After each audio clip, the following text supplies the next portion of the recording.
No, no, no, no, no. You don't tell someone to believe in God. You can't believe in God. And it isn't a procedure like, okay, I choose to believe in God and connect to God. God, where are you? No, no, no, no, no. That doesn't work. Sorry, it doesn't work.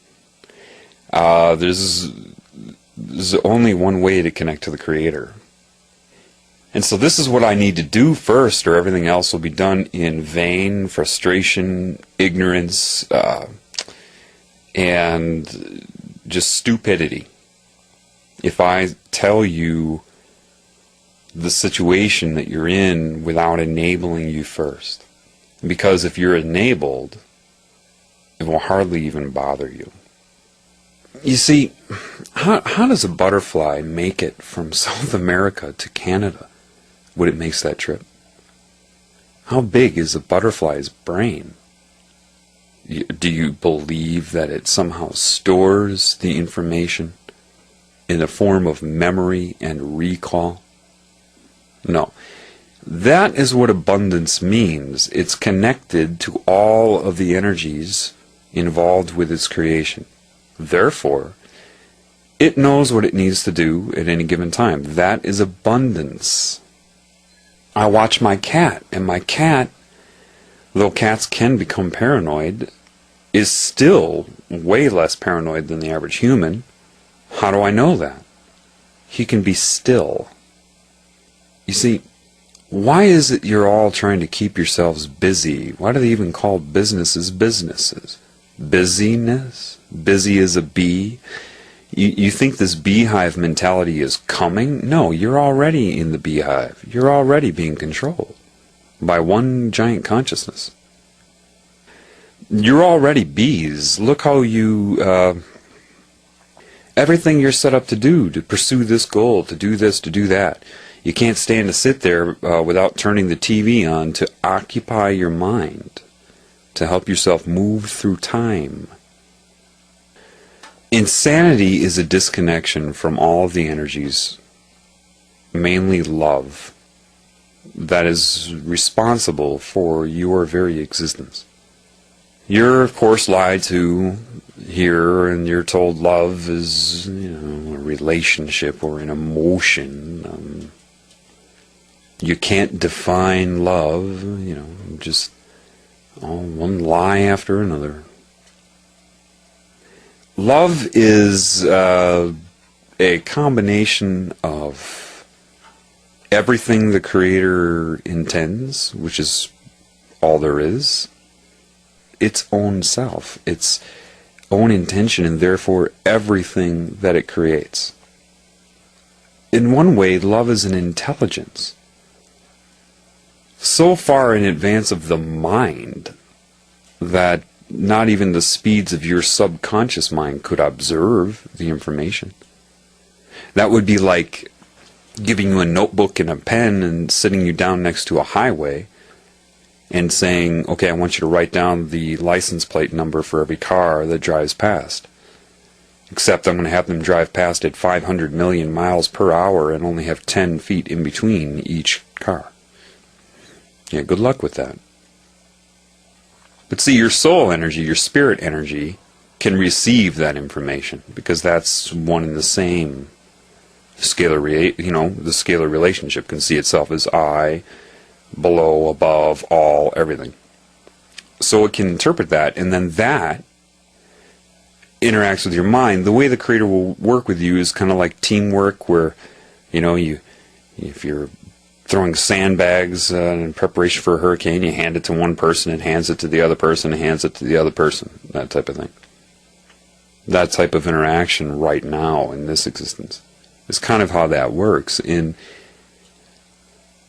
love is so advanced that people, that type of instantaneous knowing, it's kind of like, again, I have to use a movie to give you a visual idea, but in the first Matrix, when they hook Neo up to his combat training and says, get ready, and then just downloads it into his head, and he's like, whoa, I know Kung Fu, that type of thing. Yeah, that's kind of what love is, but even faster than that. You just know. Your mind has the option to store it if you wish, but it's unnecessary. I mean, for all life forms. I mean, it's as a life form of the human type, you have a larger brain tissue mass to store and mix things up and whatnot. But your information didn't come from the brain or the brain's observance. You think it did, but it didn't. It's such a fast interaction with you that you have an emotional response to it. I mean, it's your emotional responses to love can be varied. If you're down in the dumps and you realize the love for you, you could start crying. That's happened to me, certainly, in the past few months. But that doesn't mean love makes you cry.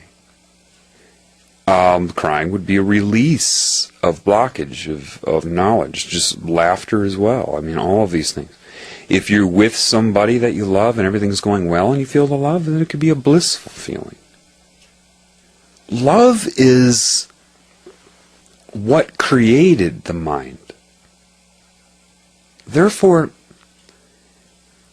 love cannot serve the mind, which is, what the people who are the consciousness that's running this planet knows. So that's why you're taught that you have to pursue love. Make love work for you. That's impossible. So you won't access love. You'll access replacements that they tell you is love. Magnetic attraction. Addiction to being in a relationship. Why are breakups so hard for you all? Because you're addicted to the person's presence. You have entrainment of vibration. Spend enough time with a person, you start to get on the same frequency, and then an exchange of energy. It's an addiction, just like an addiction to anything else. You need them to verify your own existence, and vice versa. None of that is love. Romance, it's magnetic attraction, coupling of energies that are so detached that they feel that desperate need for it. Someone who really wants love seeks to express love, because you already got it. If you're connected to love, you've got love. You don't need a person to come by and love you. If it happens, great. But if you don't, it'll only happen. See, you can't emit love without getting love, and if the only place you're going to get love is from love, the Creator. That's what y'all don't get. I mean, that's your answer. You see, love is like the solvent to polarity. The mind is insane. It's always in conflict with itself. I can give analogies all day for that. People don't understand how I can go up to wild animals and coexist with them. I'll go into the forest and be a group of deer, and my presence is acknowledged. I can go lie down next to them, not to impose upon them. I don't go up and try to pet them. I don't do those stupid human things. I'm aware, and they know it. See, they don't need to assess it. They don't need to go read a book about humans to know what they're dealing with. Why do you think most animals bolt when you come by?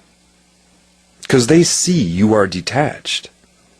They see that you are insane. They don't need to know your name, your history, what you think your intentions are. They see it as a disease, as something that scares them. See, most people walk up to an animal and they have this hope. Oh, come here, I won't hurt you, come on. They have this hope that the animal will come, so they're trying to pursue that hope